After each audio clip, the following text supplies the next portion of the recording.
The draft and the period of free agency have wrapped up, and this issue, which sparked considerable debate at the close of the season, has quieted down without a definitive conclusion. The lingering inquiry is about who will take on the role of kicker for the team, particularly in relation to Jake Moody. If the resolution is merely Jake Moody, that will likely not appease the fans. They neither acquired anyone nor drafted a kicker, even though there were expectations for them to pursue one following the draft. Nonetheless, a player from Louisiana has been brought in, recognized multiple times this season as an exceptional special teams performer, and has embraced a leadership position within the squad.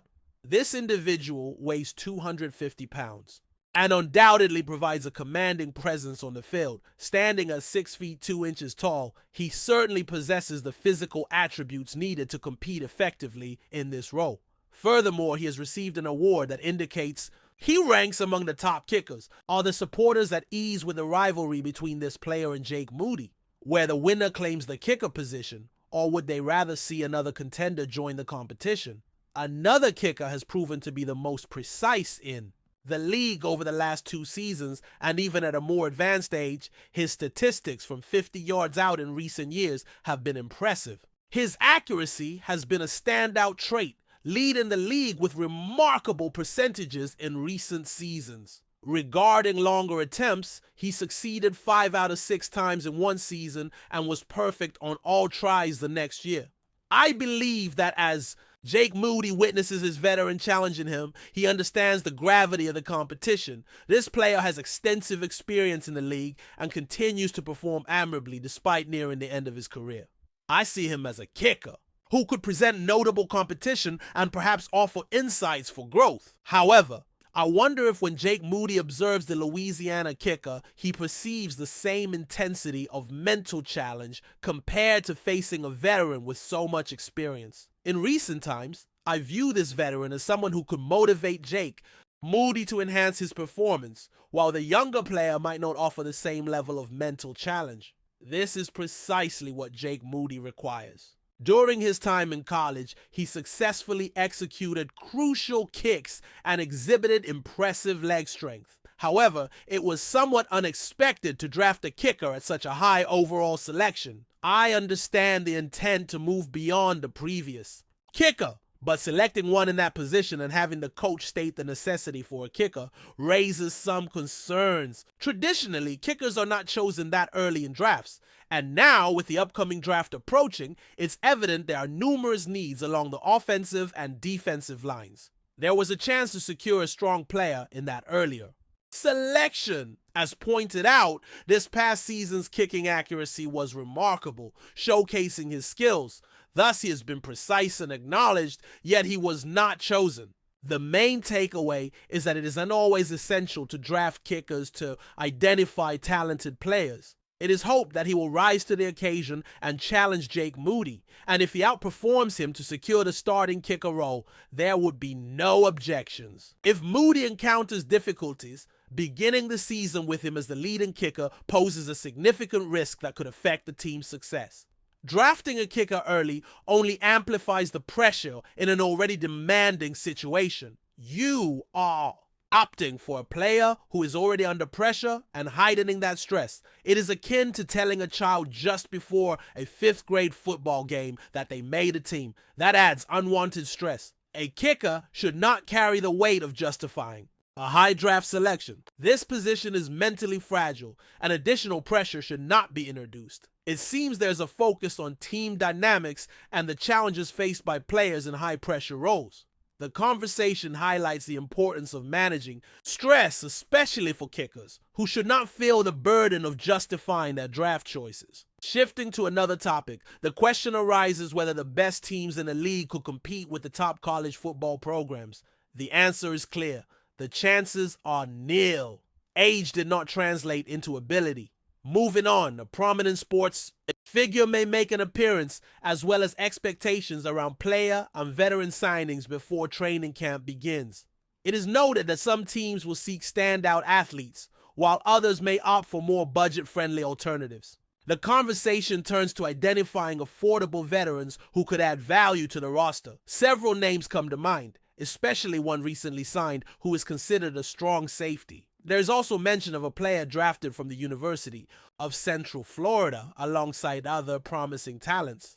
Given the possible absence of a key player due to injury, another candidate emerges. This athlete, with multiple All-Pro selections, demonstrated consistent performance, though not necessarily at the peak of his abilities. His style is marked by an aggressive approach to the ball, which would be advantageous given the team's current situation. Moreover, the impact that experienced players can have in the locker room and on overall team dynamics is emphasized. Attention then turns to a specific player who struggled with his last team.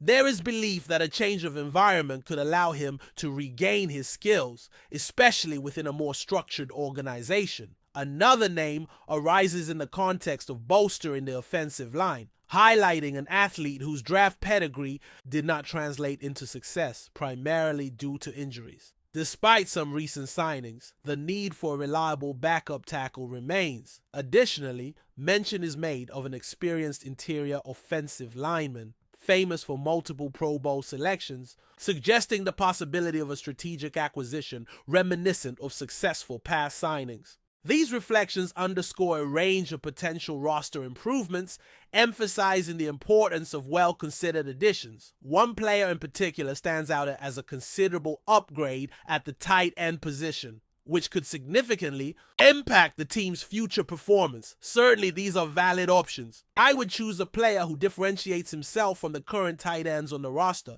except for one. I believe he could be a significant asset. At this point, it seems he has maintained his athleticism throughout his career.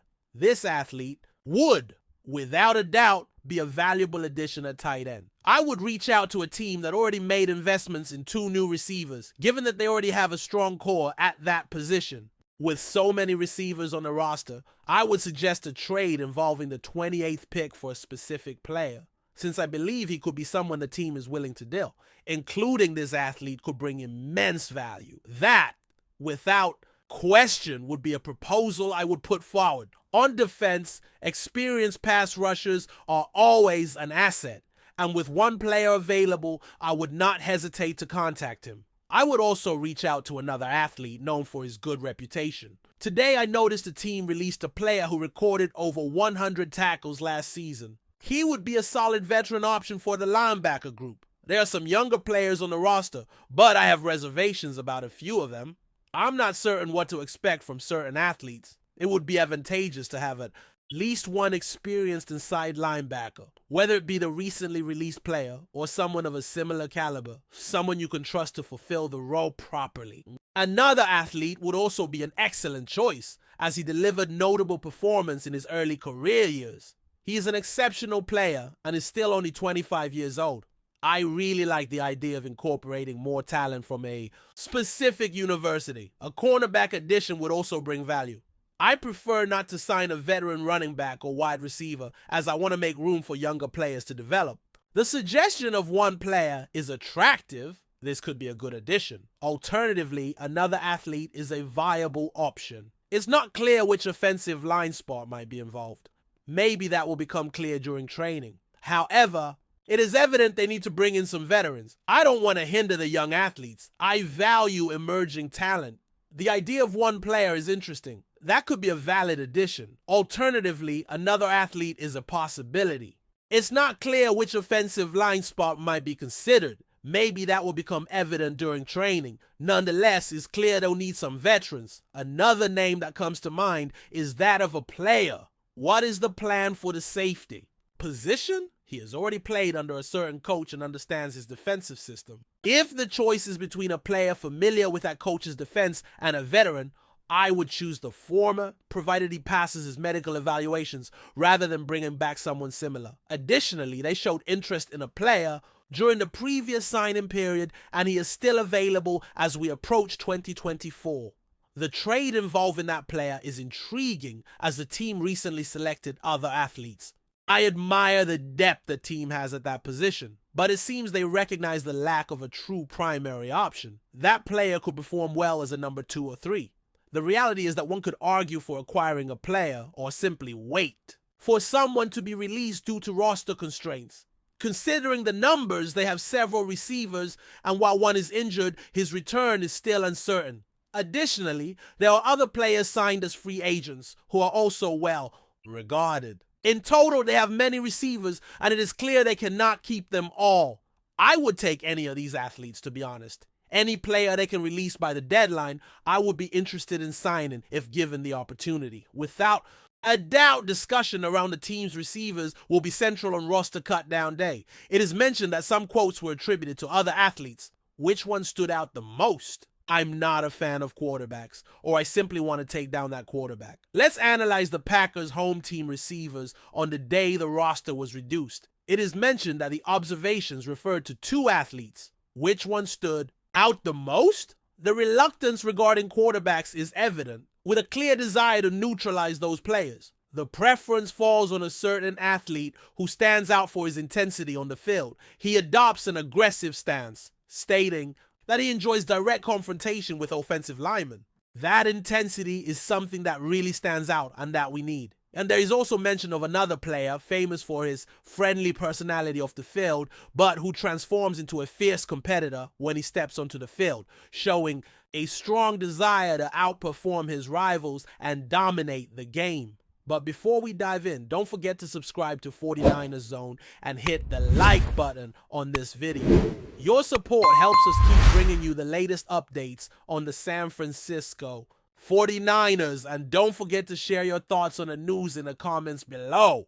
In a revealing statement that has sparked considerable debate among NFL fans and analysts alike, Joe Buck, the renowned sportscaster, has claimed that the directive for the San Francisco 49ers during a particular game was not to secure a victory. Buck's remarks have sent shockwaves through the world of sports media, as they suggest the involvement of more than just athletic performance in the outcome of this high-stakes game. Buck, who has covered numerous Super Bowls and is one of the most respected voices in sports broadcasting, made these comments during a recent broadcast. His statement, albeit somewhat cryptic, implied that there was an external force or perhaps a strategic decision at play that influenced the 49ers' performance on the field. Though not fully explaining what exactly he meant, Buck alluded to internal team dynamics or decisions made by higher-ups that could have altered the course of the game. The San Francisco 49ers, one of the most successful franchises in NFL history, have been no strangers to intense media scrutiny. From their legendary Super Bowl victories to their heartbreaking defeats, the 49ers' journey has been marked by moments of glory and controversy. In light of Buck's claim, this recent event adds yet another layer to the complex narrative surrounding the team. Many are now speculating about the implications of Buck's statement. Was there a deliberate effort to prevent the 49ers to his 49ers from winning, or was Buck simply expressing frustration over a game that didn't go as expected?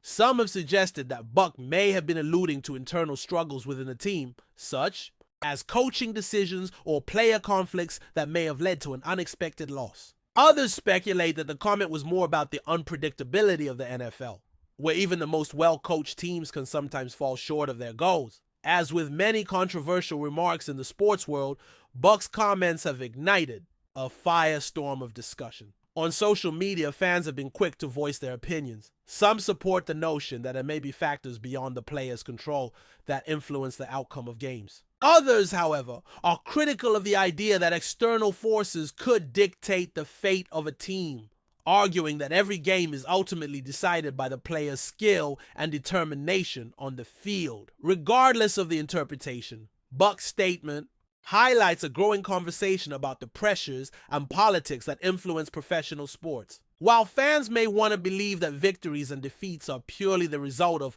athletic prowess, incidents like this remind us that there may be deeper forces at play behind the scenes. As the 49ers continue their pursuit of glory on the field, it remains to be seen whether Joe Buck's remarks will have any lasting impact on the team's trajectory.